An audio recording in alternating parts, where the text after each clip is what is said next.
All right, so topic 8, we're talking about transformations of geometric images on a coordinate plane. So like you're drawing a triangle, for example, on a coordinate plane, and then you do certain transformations to it, which I'll get more into in a second.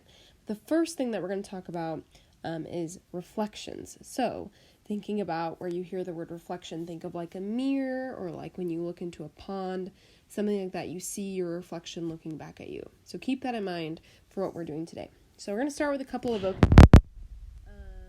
Here are the first few. First of all, we have pre-image. Here's your definition.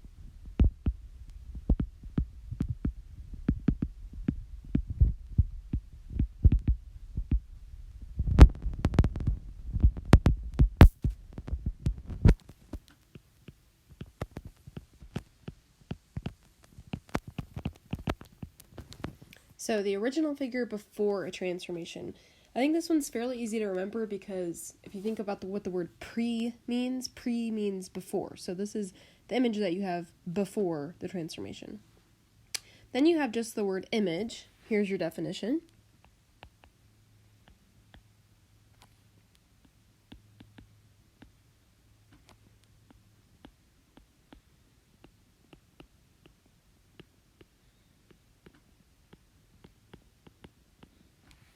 So your image is the new figure that you have after a transformation. So pre-image comes first, then comes the image.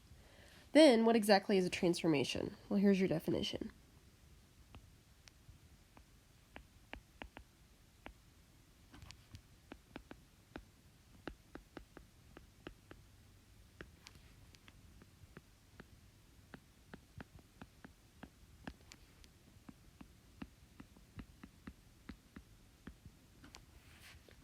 So a transformation is when a figure is reflected, translated, or rotated.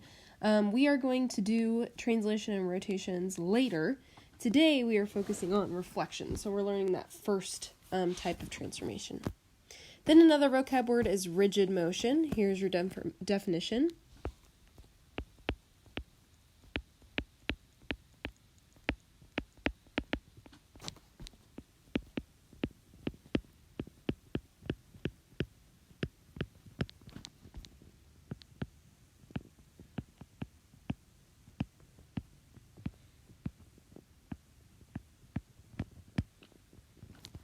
So, rigid motion is a transformation that preserves length and angle measure.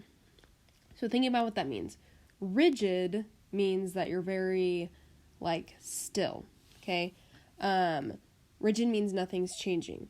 Motion means that you're moving. So, motion coming from there's been a transformation. There's been a reflection, a translation, something like that. Rigid meaning that the length and the angle measures didn't change. So, basically, this is a fancy way of saying the size doesn't change when moved.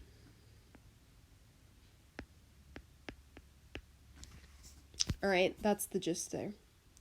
So, on example 1 here, it says identify a rigid motion. So, determine whether the following informations are rigid motions and explain. So, in letter A here, you have this pre-image and then the image. So there's been some sort of transformation between the two images.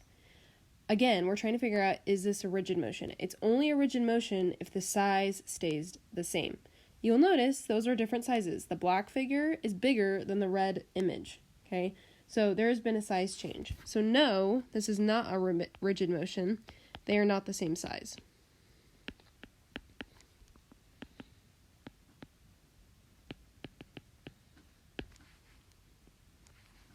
Then on letter B, you have your pre-image and image. These look quite different. There's actually been some sort of rotation, okay? So you can almost see that this rotated around to line up with that red part. It might be a little bit hard to see. But the main thing you're looking for is, are these the same size? Yeah, they are. They're the exact same size. It's just rotated to be a different direction. So yes, this is still a rigid motion because they are the same size.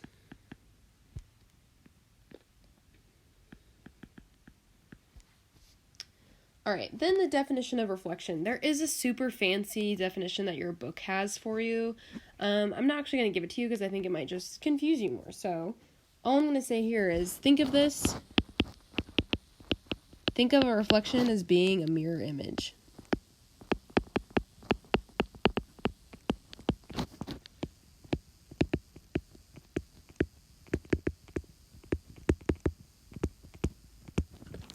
So for example, if I have like a triangle here, let's say here's my triangle, and then there's this line here, I'm going to treat this line like my mirror, and my mirror image is going to look something like this. Okay, it's not perfect because I didn't draw it on a coordinate plane, but you get the idea. There's this mirror that's some line, and your image is a reflection on both sides. So, what we're going to start with is reflecting the image in the x or the y axis. So, here are your instructions. It says quadrilateral FGHJ has coordinates f at 0, 3, g at 2, 4, h at 4, 2, and j at -2, 0. Graph and label FGHJ and its reflection in the given axis. So, what you're going to start with is just graphing the image that's given to you. So I'm going to plot these 4 points and connect them to form a quadrilateral. So F is at 0, 3. So I start at 0, go up 3. There's F. Then I have G. So over 2, up 4. There's G. Then H is over 4, up 2. And J is at -2, 0. So I'm going to connect these to form a quadrilateral. There you go. Okay, now you're going to do the reflection. So I'm going to change the color of my pen here so you can see what the reflection is.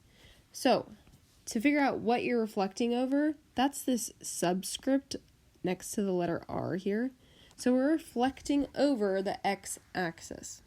So we're reflecting quadrilateral FGHJ over the x-axis. That's what that big R stands for. It stands for reflection. So my x-axis, as a reminder, that's this line right here. It might help you to draw a dotted line over what you're reflecting. That way it can help you visually. So what I need to make sure is all the points of my image are equidistant from that line, so they're the same distance. So for example, J is already on the line of reflection, x-axis. My image is also going to be on that line, and I'm going to label it J prime, J with a little apostrophe next to it. That means the image of J. Then with F, F is 1, 2, 3 away from the line. I'm going to count 3 below it. 1, 2, 3. I'm going to label that new point F prime. Okay, so now you can see F and F prime are a mirror image of one another. G is 1, 2, 3, 4 away from the line.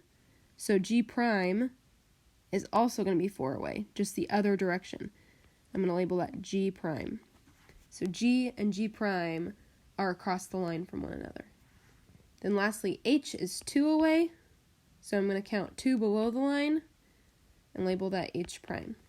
Then I'm going to draw my new image. So the black is the pre-image. The blue is the image. And you'll see that you can imagine if you folded this over on that dotted line, the figure would line up with itself. It's a mirror image.